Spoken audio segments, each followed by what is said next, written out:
Hello, this is Sebastian from socialanxietysolutions.com. I'm a social confidence coach and I help people with social anxiety feel calm and relaxed in social situations so that they can have a good time, connect with others, and create a satisfying social life. So I asked last week, because I do videos like this every week, what might be a question that you have that I can answer for you on video. And I got a question, so let's go over the question, then I'll go answer it for you. So the question is from Andrea from Argentina, and she says, "Hi, something I would like you to talk about from your experience treating people with social anxiety is how to stimulate self-esteem and stop negative thoughts. I've gotten to the conclusion that in order to overcome anxiety, you have to change the way you see both yourself and the world around you, along with tapping." Well, let's see if I have somewhat of a good answer to that. All right.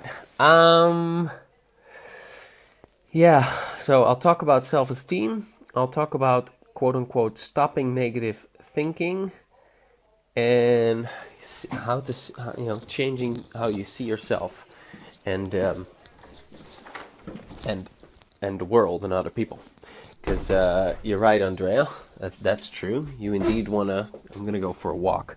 I'm in freeze your balls off the Netherlands at the moment, my motherly house. But I'll go for a little walk. Yeah, so you indeed want to change your thoughts, but not so much your thoughts. It's more your beliefs. So what is a belief? A belief is, it's like a thought, but it's a thought that feels true. So it's a thought that you have emotional connection to, because a thought you can easily change, but changing a belief is a different story because of that emotional connection that you have to the thought. And the emotional connection comes from painful experiences in your past. So changing beliefs takes a bit more work than just changing a thought. Now, your main question was actually two questions. How do you stimulate self-esteem? I think you meant how do you raise your self-esteem, or how do you unlock your self-esteem, or something along those lines. But I almost interpreted you to say, how do you create self-esteem? And that's not really so much what it is about. It's more that you naturally have that, and you can build it with various practices. But I found that a lot of self-esteem is raised when you go to the experiences where you lost it. So you naturally have it, but then if you have an experience in your life where you fail at something and it's really important to you, then that might make you feel bad about yourself. Say that, you want to get into a particular school and you don't get into that particular school, and now you feel bad because of that. Well, those feelings can get stuck, and those feelings then erode your self-esteem, so you lose some self-esteem there. Same thing goes for when you say you get rejected. You're interested in someone and you find out that the other person is not interested in you. You might find out in a mean way or in an insulting way that person is not interested in you. Again, that erodes your self-esteem. So it's these experiences that kind of mess up your self-esteem. And what you can do with the tapping is you go back to these experiences. Let's go there. You can go back to these experiences with the tapping, and then when you resolve these emotions, when you neutralize these excessive and stuck emotions from back then, that actually raises your self-esteem. So, and that can be very powerful. So there can be like one single experience that you go back to where you lost some self-esteem, such as the example you didn't get into a particular school or something. And when you use the tapping to get rid of the emotions there, that will significantly raise your self-esteem. And you'll feel a lot better already. Now, there are a lot of things that you can do to raise your self-esteem in other ways than tapping. But I suggest you use Google, and there'll be many people giving you a wide variety of suggestions on that. That's not really that's not really a special kind of advice.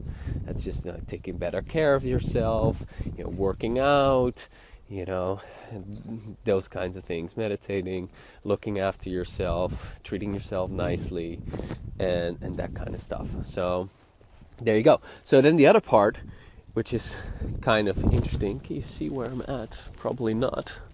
Anyway, this is Holland, -2, but good time for a walk. I should walk backwards so you can actually see me. Anyway, how to stop negative thoughts. Well, actually, you don't. You can't really stop negative thinking. Because the things that you try to suppress, the things that you resist, they start to bug you more. I used to have really annoying obsessive thinking come up for me, and I tried all these things to change my thoughts and to be really clever about them and to think about other things and to try to avoid those thoughts, and they just kept haunting me to the point where I was actually scared of them. These thoughts would come up. I'm like, I would have a significant fear response to having these thoughts. There were thoughts around sexuality and weird, just bizarre thoughts. And I was afraid of them. And what I've learned since that you can't push them away. So what do you do instead? Well, you actually accept them. But that's easier said than done if you don't have the tapping. But you can use the tapping to allow the thoughts to be there. So you just add tapping to whenever those thoughts show up. So you might have those thoughts, and then you just do the tapping. And you don't do the tapping in order to get rid of the thoughts, but you just do the tapping while you allow them to be there. So while you're kind of like observing those thoughts. So you're observing the thoughts and you're doing the tapping, and you're kind of like saying, yes, welcome in my world, thoughts. I'm not my thoughts, I'm aware of you. You're not really saying that. You could say it if you wanted to. It doesn't really that matter. But you're observing your thoughts, those crappy thoughts that you don't want. And the main reason why you don't want them is because they feel so bad. But when you're just there, you're observing them, you're allowing them to be there, like you're watching TV or something, and you're doing the tapping simultaneously, they'll start to bother you less and less and less. That's what I did. And you can even say, I'm accepting this thought, or you can verbalize them out loud while you tap, and that will be really helpful, I think. Other things that you can do with persistent negative thoughts, other than this technique, this would be the main thing that I would do. But sometimes I go sit down to just write down my thoughts and see, hey, is the kind of thinking that's repetitive for me, is this serving me? So I just write down on a piece of paper all of the crap on the left side of the page, and then I just look at it, and I just look one thought at a time, and I start to question how true they are. So I question the validity of a thought. So but for certain thoughts you can do that, but for other thoughts that doesn't work so well. Sometimes you just need to accept the reality of what it is, of how things are, and other times you can change a thought because it's so negative. So when you're actually challenging your thoughts, you might simply ask, well, is this true? Is this really true? And other questions you could ask is, does this thought, is that true everywhere for everyone, in every situation, all the time? And could the opposite of this thought also be true? And what if this thought actually means the opposite? Basically, you're playing around with your mind to see the thought from different angles, and just knowing that you have that flexibility will already loosen up the grip that the thought has on you. And when you play around with this, you'll start to come to different perspectives, and then the original negative thought doesn't bother you anymore, or it has a completely different meaning, and it can shift from a negative meaning to a more empowering meaning. So there you go. Thank you very much for your question. It was very helpful.